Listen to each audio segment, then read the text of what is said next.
സ്നേഹപൂർവ്വം ഷാമ സീരിയലിൻ്റെ ലേറ്റസ്റ്റ് എപ്പിസോഡിൻ്റെ റിവ്യൂയിലേക്ക് എല്ലാവർക്കും സ്വാഗതം. അങ്ങനെ എപ്പിസോഡ് തുടങ്ങുമ്പോൾ തന്നെ കാണിക്കുന്നത് സുകുമാരി അമ്മയാണെങ്കിൽ ചിരിച്ചുകൊണ്ട് നിൽക്കുവാണ്. ഞാൻ എന്തിനെക്കുറിച്ച് ഓർത്തതെന്ന് നിനക്ക് മനസ്സിലായോ പ്രിയങ്കി? ഞാൻ തോറ്റു മുത്തശ്ശി. മുത്തശ്ശി എന്നെ പറ. ഞാനിപ്പോൾ ഓർത്തതേ നിൻ്റെ അച്ഛനും അമ്മയെ കുറിച്ചിട്ടാ. അവരുടെ ഡൈനിങ് ടേബിളിൽ ഇപ്പോൾ എന്തായിരിക്കണേന്ന് ഓർത്തിട്ടാ. കഞ്ഞിയായിരിക്കില്ലേ? അതോർത്തിട്ട് പ്രിയങ്കക്കും ചിരി വരുവാണ്. ഈ സമയം മുത്തശ്ശി പറയണേ, നമുക്ക് ഈ സന്തോഷം സൗഭാഗ്യം ഒക്കെ കിട്ടിയത് കണ്ടിട്ടെങ്കിലും അവരുടെ മനസ്സ് മാറി നിന്നെ ഒന്ന് അംഗീകരിച്ചിരുന്നെങ്കിൽ അവർക്ക് ഇതുപോലെ ഈ സുഖമൊക്കെ അനുഭവിക്കായിരുന്നില്ലേ? അന്നേരം ശരത്ത് പറയണേ, അത് ശരിയാണല്ലോ. എന്തു പറയാനാ, അല്ലെങ്കിൽ തന്നെ അവർക്ക് രണ്ടാൾക്കും പണ്ടേ ബുദ്ധിയില്ലല്ലോ ഇതൊക്കെ കാണാനും ഇതൊക്കെ അനുഭവിക്കാനുള്ള ഭാഗ്യം അവർക്കില്ല, അത്ര തന്നെ. അന്നേരം പ്രിയങ്ക പറയുന്നുണ്ട്, അല്ലെങ്കിൽ തന്നെ അവർ നമ്മുടെ കൂടെ കൂടാഞ്ഞത് നന്നായി മുത്തശ്ശി. അച്ഛനും അമ്മയും നമ്മുടെ ഒപ്പം ഉണ്ടായിരുന്നെങ്കിലേ ഞാൻ എന്ത് ചെയ്യാൻ പോയാലും അതിനൊക്കെ ഓരോന്നും മുടക്കം പറയുകയും ആവശ്യമില്ലാത്ത ഉപദേശങ്ങളൊക്കെ തരികയും ചെയ്യും. എന്നാൽ മുത്തശ്ശി എൻ്റെ കൂടെ ഉണ്ടെങ്കിൽ അങ്ങനെയൊന്നുമല്ല. എനിക്കിഷ്ടമുള്ള എന്ത് വേണമെങ്കിലും ചെയ്യാം. എല്ലാത്തിനും എൻ്റെ കൂടെ സപ്പോർട്ടായിട്ട് നിൽക്കില്ല മുത്തശ്ശി. അതുകൊണ്ട് എൻ്റെ കൂടെ പോയി എൻ്റെ മുത്തശ്ശി മാത്രം മതി.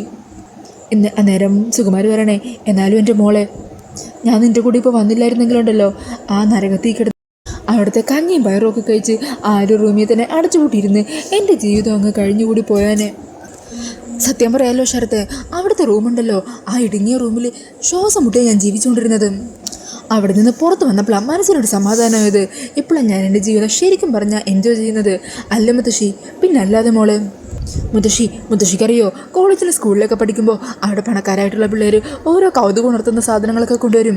സത്യം പറഞ്ഞാൽ അതൊക്കെ കാണുമ്പോൾ അതിലൊന്ന് തൊടണമെന്നും അതിൽ നിന്നെടുത്ത് ഉപയോഗിക്കണമെന്നൊക്കെ എനിക്ക് തോന്നിയിട്ടുണ്ട്. പക്ഷെ ഞാൻ അങ്ങനെ എന്തെങ്കിലും ചെയ്ത് കഴിഞ്ഞാൽ എനിക്ക് കിട്ടുന്നത് കണ്ണുപൊട്ടുന്ന ചീത്തയും അതുപോലെ കാരണത്തിട്ട് അടിയുമായിരിക്കും. അങ്ങനെ കുറേ ഞാൻ വേദനിച്ചിട്ടുണ്ട്. അമ്പലത്തിലെ പൂജാരിയായിട്ടുള്ള ദേവനാരായണ തിരുമേനിയുടെ മകൾക്ക് അതൊക്കെ വിധിച്ചിട്ടുള്ളൂ എന്ന് പറഞ്ഞ് ഒത്തിരി സങ്കടപ്പെട്ടിട്ടുണ്ട്. പക്ഷേ ഇപ്പോൾ ഞാൻ ആഗ്രഹിക്കുന്ന കാര്യങ്ങളെല്ലാം എനിക്ക് ചെയ്യാം. എൻ്റെ സ്വപ്നങ്ങളൊക്കെ ഞാൻ നേടിയെടുക്കാൻ പോകുക, എൻ്റെ മുത്തശ്ശിയുടെയും കൂടി സപ്പോർട്ടിലും. ഇപ്പോഴാണ് നമ്മൾ നമ്മുടെ ലൈഫ് എൻജോയ് ചെയ്യാൻ തുടങ്ങിയത്, അല്ല മുത്തശ്ശി? പിന്നെ അല്ലാതെ മോളെ. എന്നാൽ പിന്നെ വേഗം ഇതൊക്കെ കഴിക്കും. അന്നേരം അവിടുത്തെ വെയിറ്റർ നൂഡിൽസും കൂടി കൊണ്ടുവരുവാണ്. അങ്ങനെ നൂഡിൽസ് കണ്ട് മുത്തശ്ശത്തിലേക്ക് സൂക്ഷ്മമായിട്ട് നോക്കണേ. എന്നിട്ട് ചോദിക്കണേ, അല്ലടി മോളെ, ഇതെന്താ മണ്ണിലെയോ? എൻ്റെ മുത്തശ്ശി, ഇതാ നൂഡിൽസ്. ആണോ? അല്ല പ്രിയങ്കി, മുത്തശ്ശി ഇതിനു മുമ്പ് നൂഡിൽസ് കഴിച്ചിട്ടില്ലേ? ഏയ്, നൂഡിൽസ് ഇതുവരെ കഴിച്ചിട്ടില്ല. ബാക്കി ഇതുപോലത്തെ സാധനങ്ങളെല്ലാം ഞാൻ മേടിച്ചു കൊടുത്തിട്ടുണ്ട്. മുത്തശ്ശി ഇതെടുത്ത് കഴിക്കും. അന്നേരം മുത്തശ്ശി കൈ കൊണ്ട് വാരി കഴിക്കാൻ തുടങ്ങുമായിരിക്കും.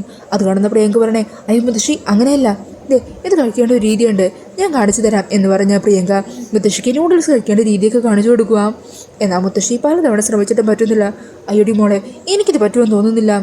അന്നേരം ശരത്ത് പറയണേ, എൻ്റെ മുത്തശ്ശി അങ്ങനെ പറയല്ലേ. ഇനി നമ്മളെ പല പല വലിയ ആൾക്കാരും ഇതുപോലുള്ള വലിയ വലിയ ഹോട്ടലിൽ ചെന്നായിരിക്കും മീറ്റ് ചെയ്യാൻ പോകുന്നത്. അപ്പോൾ ഇത്തരത്തിലുള്ള ഫുഡൊക്കെ ആയിരിക്കും കഴിക്കേണ്ടി വരിക. അവരുടെ മുമ്പിൽ വെച്ച് മുത്തശ്ശി ഇതൊക്കെ അതിൻ്റേതായ രീതിയിൽ തന്നെ കഴിക്കുന്നതല്ലേ ആ ഒരു സ്റ്റാൻഡേർഡ്? മുത്തശ്ശിയെ പോലെ ഇത്തരം പ്രായമുള്ള ഒരാൾ അങ്ങനെ ഇതേ രീതിയിലൊക്കെ തന്നെ ഭക്ഷണം കഴിക്കുന്നത് കാണുമ്പോൾ അവർക്കും അത് ഇമ്പ്രസ് ആവില്ലേ? അന്നേരം പ്രിയങ്കയും പറഞ്ഞേ, ശരിയോ മുത്തശ്ശി ശരത്ത് പറയുന്നത്?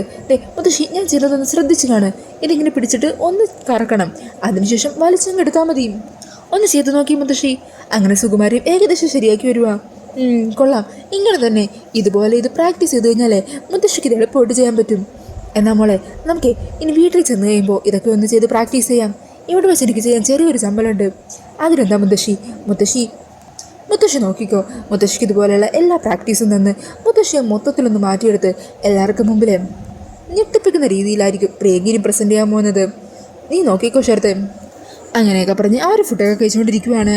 പിന്നീട് കാണിക്കുന്നത് അടുക്കളയൊക്കെ ക്ലീൻ ചെയ്തുകൊണ്ട് നിൽക്കുന്ന യശോദേനെയാണ്. ഈ സമയം രാധിക അങ്ങോട്ടേക്ക് വരുക. അമ്മേ, ഞാനൊരു കാര്യം ചോദിച്ചോട്ടെ? എന്താ മോളെ? അത് പിന്നെ അമ്മേ, ഞാൻ എൻ്റെ യഥാർത്ഥ അമ്മയെ കണ്ടെത്തിയതിനു ശേഷം ഈ അമ്മയെ അവഗണിക്കുവാണെന്ന് അമ്മയ്ക്ക് എപ്പോഴെങ്കിലും തോന്നിയിട്ടുണ്ടോ? മോളെന്ന് ഇങ്ങനെയൊക്കെ ചോദിക്കുന്നത്? നീ എന്നെ അങ്ങനെ അവഗണിക്കുകയെങ്കിലും ചെയ്തിട്ടുണ്ടോ? ഒരിക്കലുമില്ല. ആരൊക്കെ തന്നെ വന്നു എന്ന് പറഞ്ഞാലും എൻ്റെ മനസ്സിൽ അമ്മയ്ക്കുള്ള സ്ഥാനം അതെപ്പോഴും അതേപോലെ തന്നെ ഉണ്ടാകും.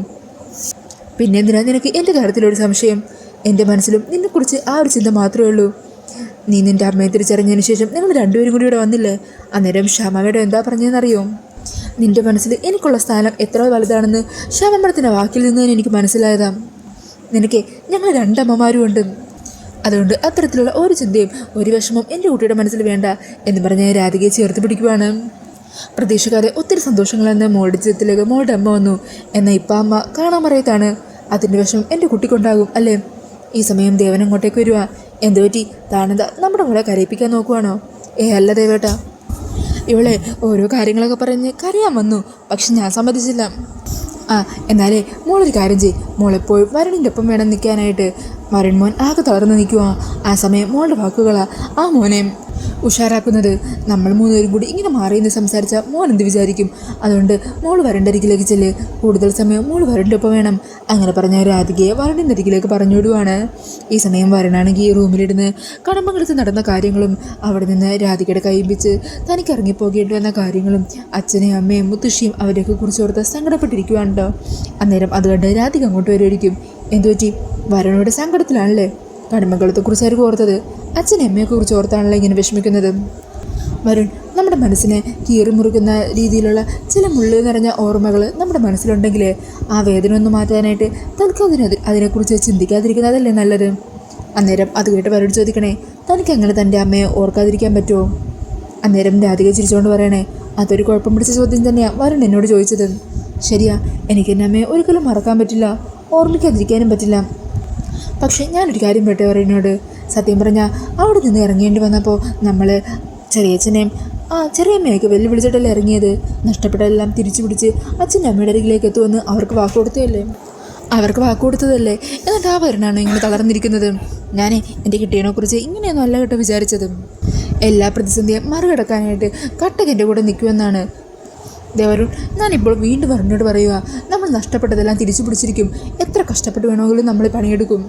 എന്നിട്ട് അമ്മക്കും അച്ഛനൊക്കെ കൊടുത്ത വാക്കുപോലെ നമ്മളെല്ലാം തിരിച്ചു പിടിച്ച് കണിമംഗലത്തേക്ക് തിരിച്ചു കയറും. അന്ന് നമ്മൾ ഇന്നത്തെ പോലെ തോറ്റവരായിട്ടായിരിക്കില്ല അവരുടെ മുമ്പിലേക്ക് ചെല്ലുന്നത്, എല്ലാ അർത്ഥത്തിലും ജയിച്ചവരായിട്ടായിരിക്കും. മനസ്സിലായോ? വരുൺ കുറച്ച് നേരം എൻ്റെ മടി വന്ന് കിടക്ക്. അപ്പോൾ വരുണിൻ്റെ എല്ലാ ടെൻഷനും ഒന്ന് മാറും.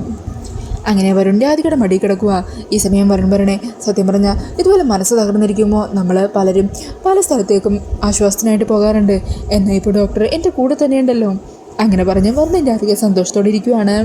പിന്നീട് കാണിക്കുന്നത് മുത്തശ്ശിയും പ്രിയങ്കയും കൂടി ഓഫീസിൽ റെഡി ആയിക്കൊണ്ടിരിക്കുവാണ് കേട്ടോ. അന്നേരം പ്രിയങ്ക പറയുന്നുണ്ട്, അതെ മുത്തശ്ശി, ഇന്ന് നമ്മളോട് കഥ പറയാനായിട്ട് പുതിയ 2-3 സംവിധായകരൊക്കെ വരുന്നുണ്ട്. അവരുടെ കഥയൊക്കെ കേൾക്കാം. കൊള്ളാവുന്നതാണെങ്കിലേ നമുക്ക് എത്രയും പെട്ടെന്ന് തന്നെ ഷൂട്ടിങ്ങും കാര്യങ്ങളൊക്കെ തുടങ്ങാം. ഇനി അത് ലൈറ്റായി കൊണ്ട് പോകണ്ടല്ലോ. അത് ശരിയാ മോളെ, എനിക്കും അത് തന്നെയാണ് താല്പര്യം. അതാകുമ്പോൾ നമ്മുടെ കീഴിൽ ജോലി ചെയ്യുന്ന 350 പേര്, അവരോടൊക്കെ 2 പറഞ്ഞും അവരെ നിലക്ക് നിർത്തിയും ശകാരിച്ചുമൊക്കെ അവരുടെ മുമ്പിൽ മുതലാളിമാരെ നടക്കുമ്പോൾ കിട്ടുന്ന സുഖം അതൊന്ന് വേറെ തന്നെയാണ്. ഈ സമയത്തായിരിക്കും പ്രിയങ്കയുടെ ഫോണിലേക്ക് കൽപ്പന വിളിക്കുന്നത്. ദേവമുത്തശ്ശി, എൻ്റെ പുന്നാരേട്ടത്തി കൽപ്പനയാണ് വിളിക്കുന്നത്. ഇവരെന്തിനായിരിക്കും ഇപ്പോൾ വിളിക്കുന്നത്? കുശലം അന്വേഷിക്കാനായിരിക്കും മോളെ, നീ എടുക്ക്. അങ്ങനെ കൽപ്പനയുടെ ഫോൺ എടുക്കുവാണ്ടോ പ്രിയങ്ക. പറ ഏട്ടത്തി. പ്രിയങ്ക, വരുണിൻ്റെ ആദ്യമൊക്കെ എങ്ങനെയുണ്ട്? അവർക്ക് സുഖമല്ലേ? അവരുടെ കാര്യമൊക്കെ എന്നോട് തന്നെ ചോദിക്കുന്നത്. അവർ കണിമംഗലത്ത് തന്നെയുണ്ടല്ലോ. അവർ കണിമംഗലത്തുണ്ടെന്നോ?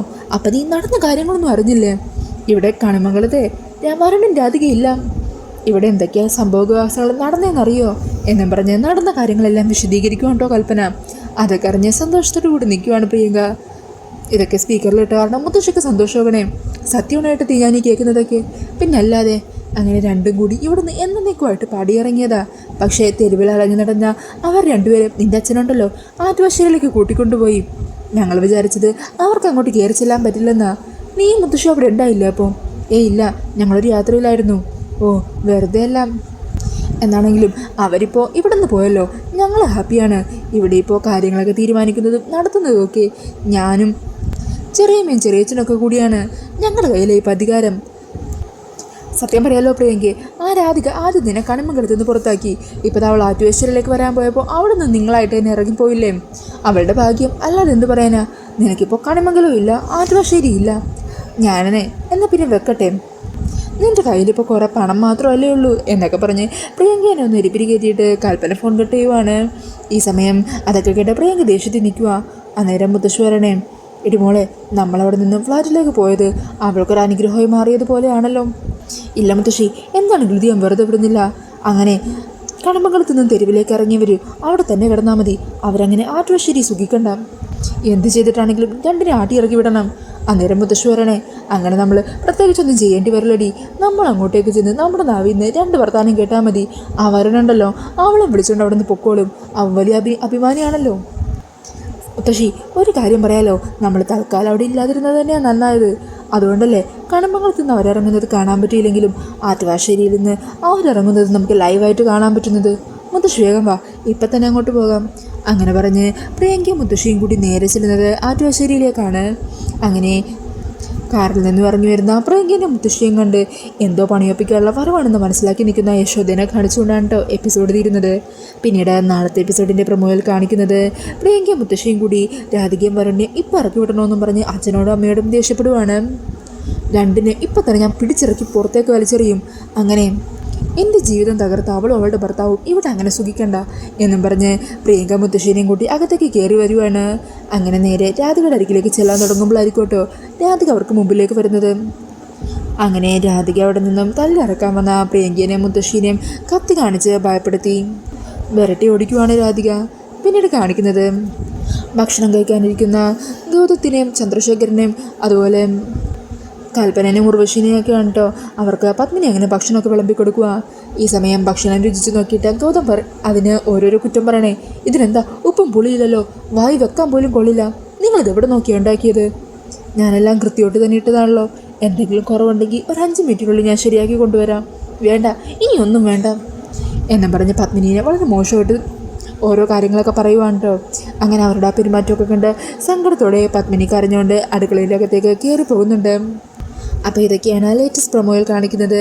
ഈ ഒരു റിവ്യൂ ഇഷ്ടമായിട്ടുണ്ടെങ്കിൽ മറക്കാതെ വീഡിയോ ഒന്ന് ലൈക്ക് ചെയ്യണേ. ഇതുപോലുള്ള കൂടുതൽ റിവ്യൂസിനായിട്ട് ഈ ചാനലൊന്ന് സബ്സ്ക്രൈബ് ചെയ്തും കൂടി സപ്പോർട്ട് ചെയ്യണേ. താങ്ക്